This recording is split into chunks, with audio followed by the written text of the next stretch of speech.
Hello learners, welcome back to my channel. How are you all? Hope you all are good.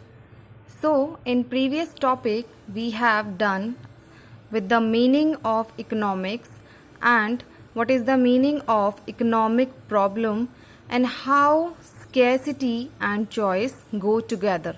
So these were the topics. Now today we will start with the topic difference between micro and macroeconomics.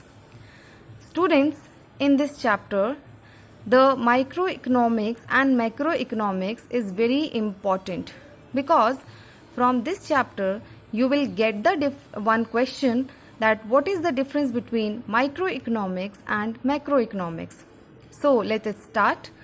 First point is microeconomics. It studies the individual unit. Now learners, what is the meaning of micro and what is the meaning of macro? In simple terms, micro word is taken from Greek word micros. Okay, so what is the meaning of this word? This word is refers to small unit, and macro, that is taken from the Greek word macros. Okay, so the meaning of macro is large. So basically when we talk about microeconomics, it studies the individual unit. Like if I'll talk about myself that I like ice cream and I'm going to purchase 4 units of ice cream. So there is, when we study about one consumer, one producer and the society, that is known, that is the example of microeconomics. And the difference between macro and micro, first one is in macro, it studies the whole economy or large groups. When we talk about all the consumers of the country or all the producers of the country, when we talk about the aggregate things, means aggregate demand or aggregate supply, that is known as the macroeconomics. Second, laws related to marginal analysis are included in its scope. ये आप आगे आने वाली unit में पढ़ेंगे कि marginal का meaning क्या होता है और स्मॉल का मीनिंग क्या होता है, किस तरह से जो मार्जिनल यूनिट है वो अफेक्ट करता है. In next second difference of macroeconomics, problem related to whole economy like employment, income, public finance are included in its scope. Means these are again refer to the whole economy. If the problem is of employment, if the problem is of national income, so these are the topics that we study in macroeconomics. And when we study about the law of diminishing marginal utility or change in one unit, that is known and that is studied in the microeconomics. Now the third difference, that microeconomics provides the information relating to the individual prices, individual consumption and production. So again it is not difficult for you all that microeconomics similarly present the information or in which we study the facts relating to the individual price, individual consumption and production. So here we are talking about the single unit. And macroeconomics, it provides the information about the aggregates like national income, total output, total consumption and general price level. Fourth difference is microeconomics analysis is simple and macroeconomics is complex due to the study of large groups. So this is so clear to all of you that if we are talking about one unit or if we are dealing with one thing, that is easy to calculate and simple. But if we are taking all the economy and all the factors of the economy, then it is quite difficult for us to study the data. Fifth difference is microeconomics focus on price analysis and macroeconomics focus on income analysis.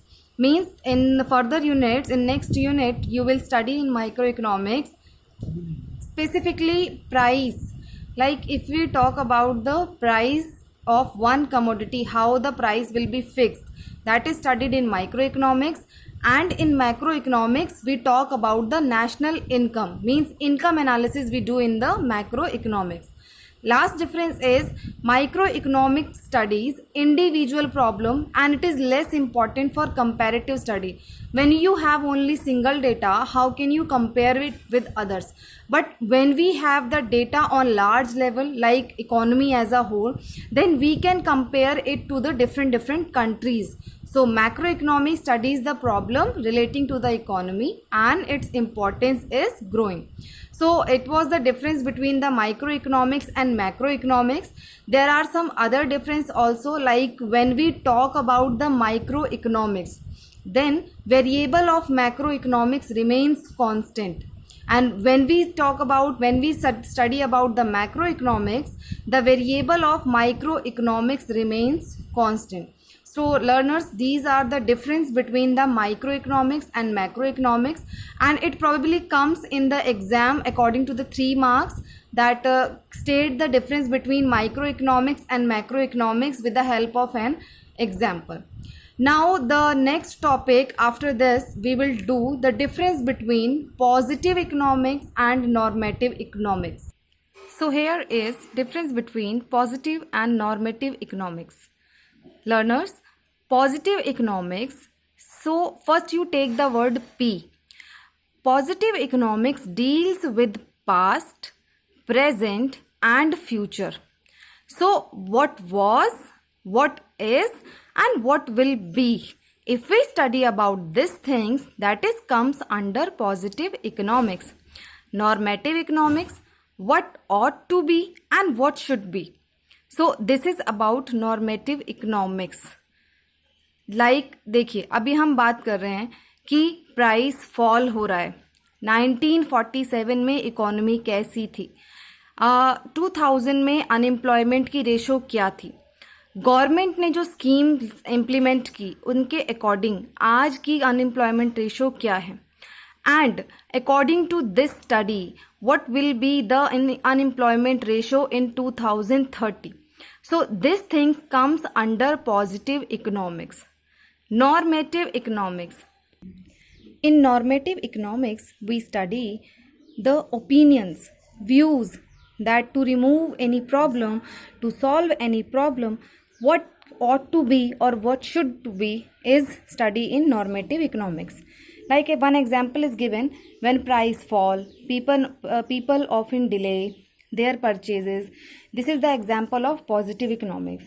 What ought to be, orange is better than green. This is the view, okay, this is the opinion. So that is studied in normative economics.